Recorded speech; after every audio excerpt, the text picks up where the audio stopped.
Distinguished panelists, sisters and brothers. When I was coming to the dais, I have met with 27 young children, not two young children, but youth, full of excitement, full of enthusiasm. I think they are still standing somewhere in the corner. And they were so straight, they stopped me and asked, could you please tell us how we can involve in eradication of child labor? I said that, let me finish this panel and I'll spend a lot of time with you. I wanted to acknowledge the presence of these 27 youth coming from all across Brazil and participating in this conference.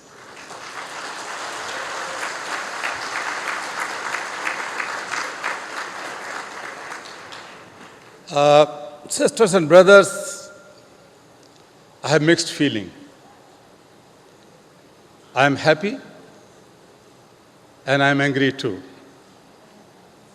I am happy because since yesterday I have been meeting some of my very old friends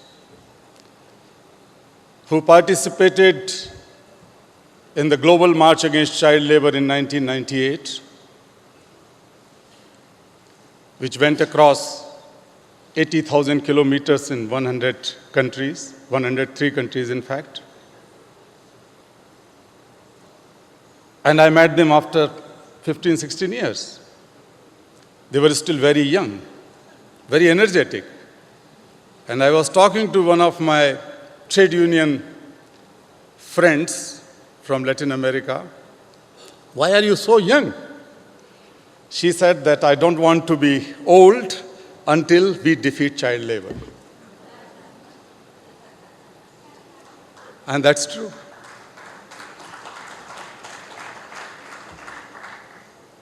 I'm also happy that this historic conference is being organized here.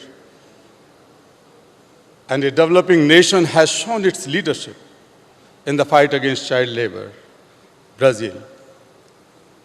This gives a very strong and clear signal to the rest of the world that now, not only the emerging economies, but the less income countries are going to take the rein and going to sit on the driving seat to end child labor. They are going to show their leadership now. It's also a signal that this event is going to begin a new era of South-South cooperation, and that is very, very important. That's why I'm happy. I know I could feel the leadership in Brazilian society 17 years ago when I came for the preparation of the Global March and met then Brazilian governor, Cristóvão Barak, who we can say the father of Bolsa Escola, or to be more gender sensitive, I will call the mother of Bolsa Escola. I had traveled across the country with my very dear friend and brother, Lelio, who is now Minister Lelio Bentes Correa.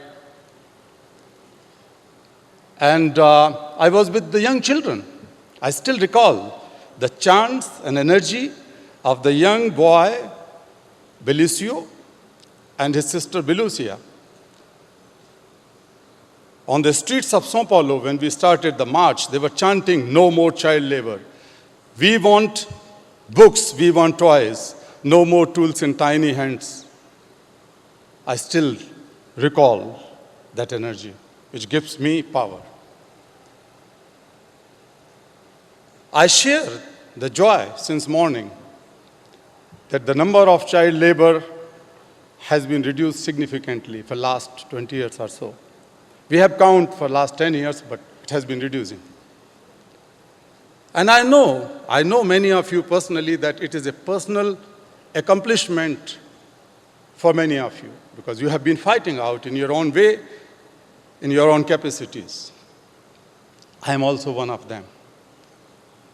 But personally speaking, whenever I get a report of reduction of child labor, now after 4 years, each 4 years, it heals my wounds and my injuries which I have got several times while rescuing slave children in my country, India. It heals me. So it's very personal. Friends, I'm also happy that the number of out-of-school children have also been reduced from 113 million to 57 million now in last 10 years or so. Great accomplishment. When I started my fight against child labor, nobody was prepared to listen. I have to go to the villages, talk to the people, talk to the government officials, and they assume that it's a part of life. It is nothing new. Children have to work because they are poor. And that was the case in many countries, most countries, I would say. But today, I underline, no country, no society, no business can ignore the menace of child labor. It's an issue which has to be dealt with the sense of emergency. Sisters and brothers, it's not just numbers. Every number has a face, has a name, and every child matters. Madam Minister from Netherlands, in the last conference, there was a young boy who shared the dais with Her Highness the Queen of Netherlands in the closing ceremony, Kinshu from India. And he shared his dream to the conference, and he said that I wanted to become an engineer one day. He was a car cleaner. My organization has rescued him at early age. And when I asked him that day when he was rescued, I asked, what do you want to become? He said, I am a car cleaner. I wanted to become a driver. I said, why not a mechanical engineer? And when he was sharing dais with the Queen, he said that he wanted to become a mechanical engineer. And let me tell you that last month, Kinshu has got admitted in a reputed engineering university in India.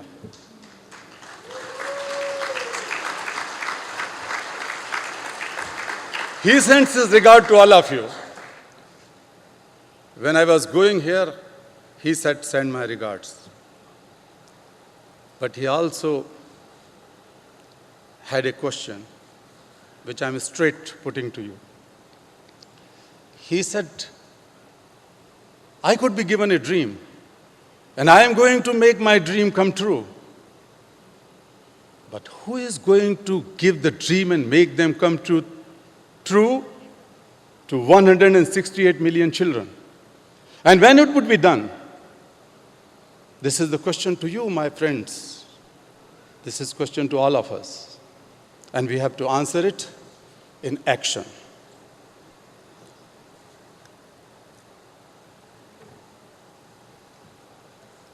Now, as the topic suggests about challenges, I think that the number of out-of-school children and the number of child laborers have narrowed down to hard to reach or harder to reach, or we can say hardest to reach. There was nothing simple, but definitely if we compare, there were possibilities that children could be withdrawn from child labor and brought to schools, and that has been done, it's being done. But now our march is tougher, and even more tougher when we talk of the worst forms of child labor.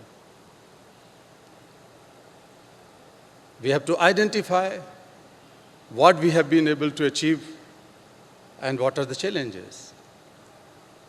Why I say this is tougher and what makes me angry.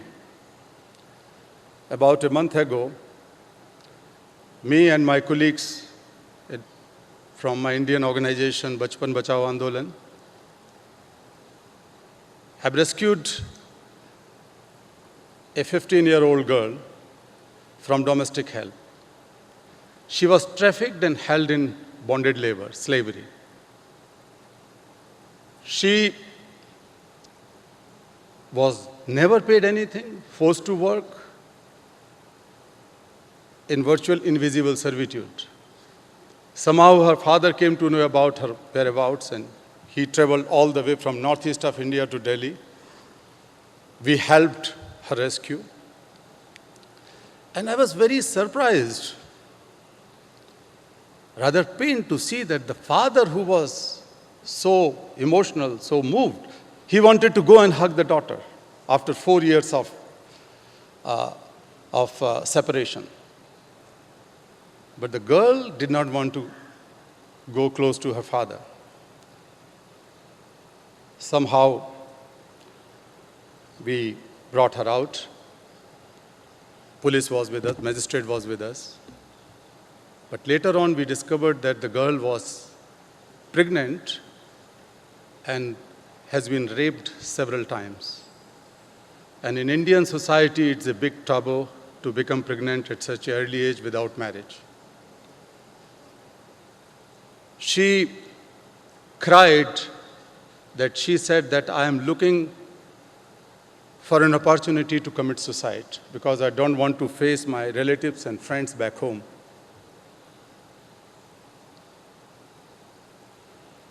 I have met number of girls and boys in Bangladesh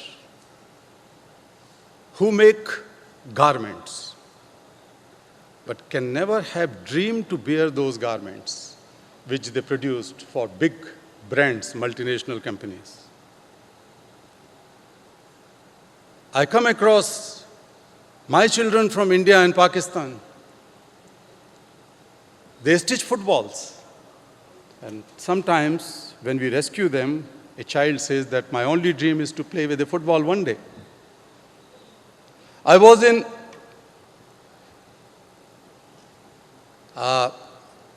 Ivory Coast recently, few months ago, and I have been to a very remote village, very, very remote village. I have to drive motorbike and go to talk to the cocoa growing community. And when I was talking to young boys and girls, they grow cocoa for the big chocolate companies. And none of them have ever tasted chocolate. That makes me angry. That makes me angry. And I wanted to see this anger in each one of you. We are fighting against a human right. We are fighting against an injustice. We are fighting to establish the new culture in our world, where the children are respected. Friends, we have achieved. We have seen that wherever the laws are in place and properly enforced, wherever education, quality, free education is delivered, wherever the unionized workers have been able to achieve decent working conditions, decent work, wherever where the civil society, NGOs have been vigilant and active and innovative, the places where the employers or the businesses have been able to follow the corporate social accountability and their responsibility, where the consumers have been very strong, where the social protection programs have been in place, where the rehabilitation programs for children were working, we have seen the products and progress. We have seen the reduction of child labor. These good stories, success stories, have to be properly documented and have to be disseminated and shared. How we can multiply this success in coming years? Whatever we have achieved so far, how we can multiply this has to be done. But on the other hand, we have to be honest. We have to be honest towards our children. why things have not moved so far. We have made a commitment that by 2016 we are going to eradicate the worst forms of child labor. That was the minimal commitment for me. It goes 1 year ahead than what we have committed for education and poverty reduction and so many other things in Millennium Development Goals. But the new report, unfortunately, indicates that the present pace is not going to eliminate even the worst forms of child labor by 2016. We know that poverty is not the only reason. It has been said by the minister. It has been said by Guy this morning. So what are the reasons? What are the challenges? And whatever success we have gained so far, how to preserve it and how to multiply it, we have to identify the existing challenges or maybe the future challenges. But friends, I would call them emergencies. They are not simply challenges. I could identify 6 emergencies they have to be addressed right now with utmost priority and political will. Social action. The first, let me also tell you that these emergencies are cause and consequences of child labor, and somehow they are also interrelated, interwoven. But even then, we have to identify them independently. The first one is education emergency. The second one, employment emergency. The third is enforcement emergency. Economic emergency, ecological emergency, and finally the ethical emergency. Let me explain briefly. To begin with, the education emergency. 57 million children who are out of school today, they are of primary age children. If we add up the lower secondary age children, the number comes to 132 million. These children have to be in school. We know education is the key to human development, prosperity of individuals, sustainable economic growth of the countries, protection of human rights, social justice, and so on. But these 57 million children are harder to reach. Even if we open up the schools, we hire the teachers, which is unfortunately not the case. We have to hire something like 18 million teachers worldwide over the 10 years' time. But these children are not going to come to school on their own until and unless very rigorous efforts are made to withdraw them from those difficult situations. We cannot solve the problem of education without elimination of child labor. As thanks to Guy, who was mentioning my quote this morning in his speech, and I have been saying to everyone that elimination of child labor or eradication of child labor and education for all are the two sides of the same coin. We cannot achieve one without other. We have to work hard in achieving both. What we need? To hire teachers, to train teachers, $18 billion annually. What is this $18 billion? Friends, 3.5 days of our global military expenditure.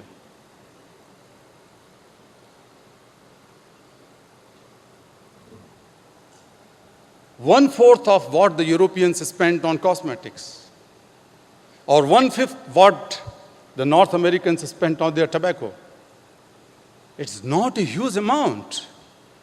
Are we so meager? Are we so poor? Are we so vulnerable that we cannot take out the guns and tools from the tiny hands of these children and give them books with these $18 billion?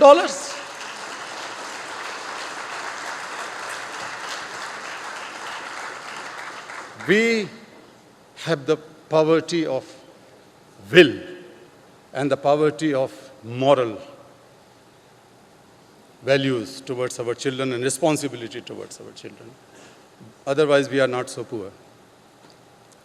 Forgive me to say very clearly this.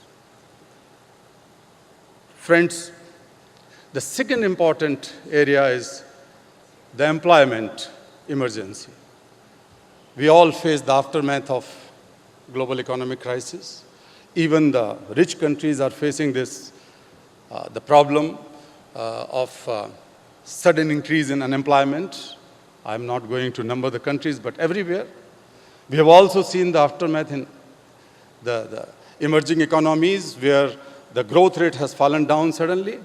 We have also noticed that how the food prices are growing high, how the health is becoming so expensive for the poor people, and all these cumulate, the cumulative effect of all these to push children to child labor in poor families. And we have to fight with that. But we must not forget that investment in education, vis-a-vis elimination of child labor, is the best investment we can make to mitigate the global economic crisis. There is a study which has been recently finished in 50 countries. Some of you might be aware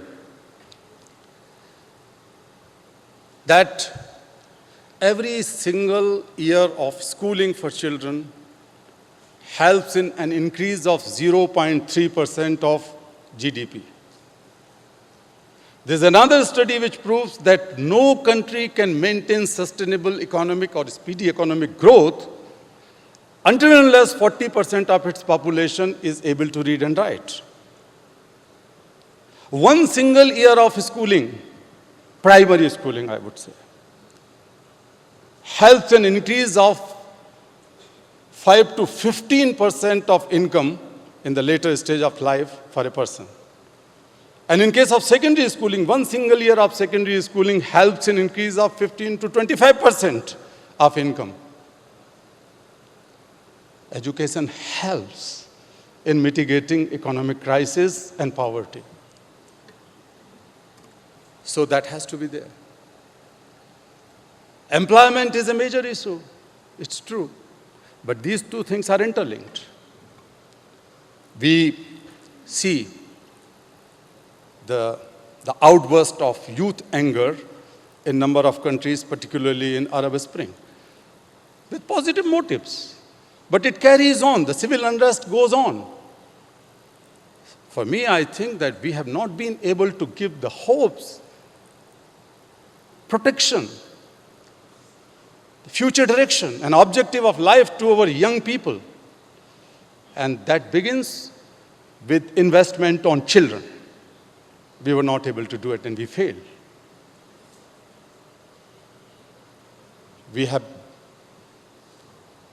If we have invested, and if we can invest now on youth and children, particularly the youth between the 14 and 18 years of age, we have to ensure empowerment. We have to inculcate empowerment in them, employability, entrepreneurship, and the future hope. And that will help in creation of new jobs, more skilled jobs. And that is must.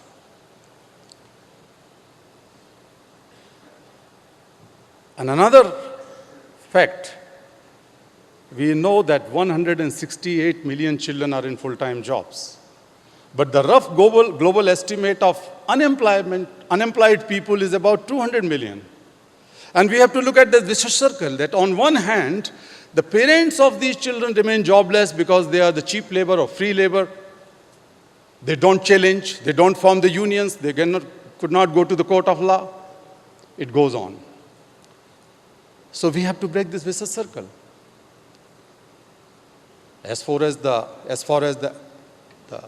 enforcement is concerned, let me also briefly talk on it. We are happy that 177 countries have ratified ILO Convention 182 on worst forms and 166 on minimum age. 166 countries. Most of our countries have laws related to child labor, definitely laws dealing with worst forms of child labor, like slavery, hazardous labor, etc., trafficking. But I would underline here that we are very meager in enforcement of these laws. Take the case of 85 million children who are in worst forms of child labor. And for me, every single worst forms of child labor is violence against children, is crime against children. It cannot find a place in any civilized society.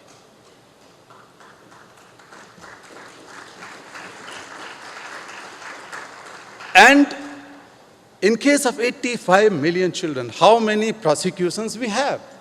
How many cases are registered? How many prosecutions? How many convictions? Very less number of cases go to the court. Even the civil society tried to find, let me be a little harsh to my friends, my colleagues, that we try to avoid to go to harder approach to go to the court of law. We want, even in cases of slavery and bonded labor and trafficking, we try to find softer approach. It's a crime. You have to deal with the criminal justice system. That is not done. So the number of prosecutions are very minimal and number of convictions are negligible. It needs overhauling of our enforcement mechanisms and systems. We have to have speedy trial systems. We have to have more empowered, more the inspection systems with bigger capacity and knowledge and so on. But also when it comes to the enforcement of the policies and programs, including the rehabilitation programs, social protection programs for children, sometimes we fail. Programs are there in place, but sometimes corruption is a big obstacle, or other times the lack of social or political will is an obstacle. So enforcement is very, very important thing, and that has to be dealt as an emergency. The ecological issue is a serious issue. We all know that climate change is creating tremendous problems. The disasters which are coming are not really natural disasters or godly or divine disasters. They are man-made disasters, most of us know. And these man-made disasters are responsible for loss of livelihood of indigenous people. They are forcing the poor people to displaced from their native lands and to go in search of jobs and become slum dwellers, and their children become bonded laborers, child laborers, domestic helpers. We have to deal it with an emergency. The disaster management systems have to be trained and geared up in such a way which are child-friendly. The people who are dealing with disasters management, they have to be trained in such a way that how to keep the children in top priority. And the last emergency I pointed out is ethical emergency. We keep on making promises to our children. We pledge heavens for them. And we break those promises easily. Because these children are not going to come to ask us and holding us accountable. It's the question of your moral accountability. These poor children who are working in mines and factories and farms, they are not going to come, especially the agriculture child labor. 60% of the children working in agriculture labor. In many countries, we don't have adequate laws. It is not given as the priority in the hazardous list of laws. But we must know that the nature of agriculture is completely changed. The big companies are operating now. Pesticides, chemicals, electricity, machines are being handled by young children. But we don't reach to those hard-to-reach children who are working in agriculture. So is in the case of domestic help. 11.5 million girls and boys are engaged in, mostly girls are engaged in domestic servitude. Where is our moral responsibility? We can make laws, we can try to improve our economies, we can make enforcement mechanisms in place, but everything will work when we feel morally responsible for our children. the decline in values, human values, the decline in our virtues, decline in our morality is directly affecting the non-implementation of most of these promises which we make to our children. And for me, actually, hypocrisy towards the children is the biggest sin. We have to be very plain and clear with them. Why we make the thing so complicated? Children means simplicity. We have to look for the simplest possible analysis of the problems and simplest possible solutions while knowing the biggest challenges, as I mentioned. My dear friends, today I would call upon you. When we leave from this place, this piece of paper, which will come out as the outcome document of Brasilia, should be, dear ministers and dear sisters, brothers, must be proclamation of war. The war against child labor. War against child labor.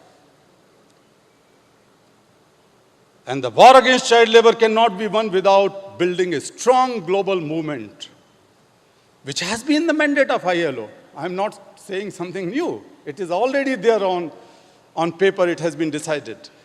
We have to build a strong worldwide movement. We have to get out of our petty interest and our egos to build such a movement. And that has to be well-resourced, that has to be coherent, that has to be strong and honest.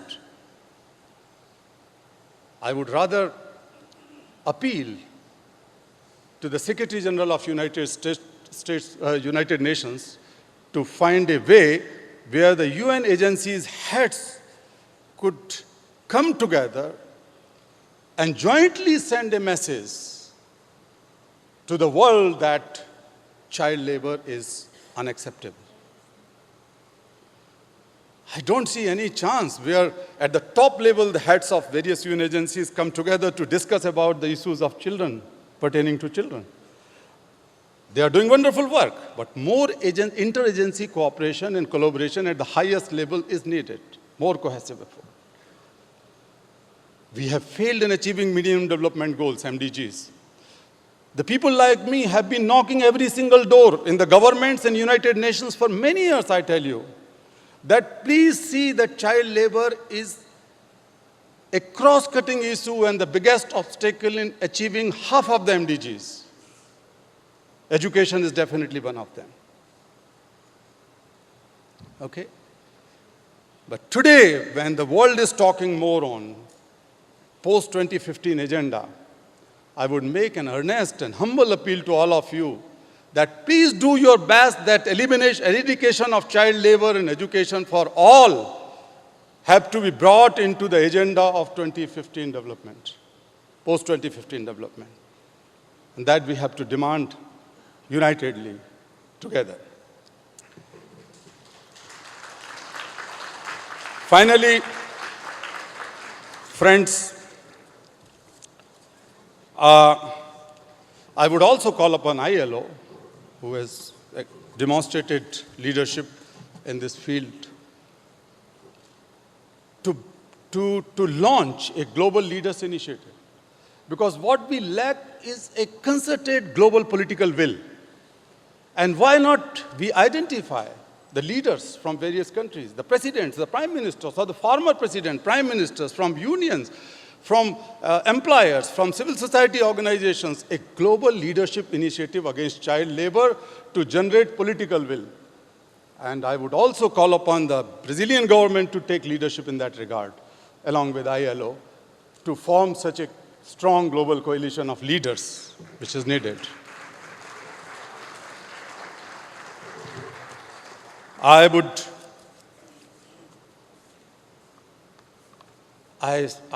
say that you are the leaders. You are the leaders. There is a leader inside you. When it comes to your own sibling, your child, your own grandchild, your own sisters and brothers, you become a guide, you become a savior, you become a teacher. You show your leadership and prove your leadership. So the leader is in you. Once again, I call upon you and your souls and spirit that take out your leadership, take out your leader from within, and prove that this is the last generation which has seen child labor. Future generation will not see child labor on this earth. The world would be free of child labor and exploitation. Every child would be educated and receiving the best quality education and fullest of her childhood and human rights. In our lifetime, before we die, we have to achieve it. Thank you very much. Thank you very much. Thank you.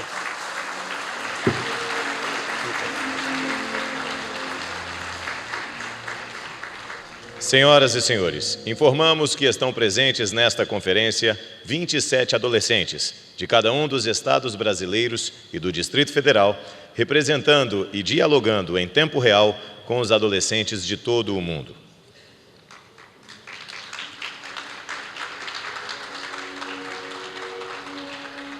Passamos novamente neste momento a palavra à ministra do Desenvolvimento Social e Combate à Fome, Tereza Campelo.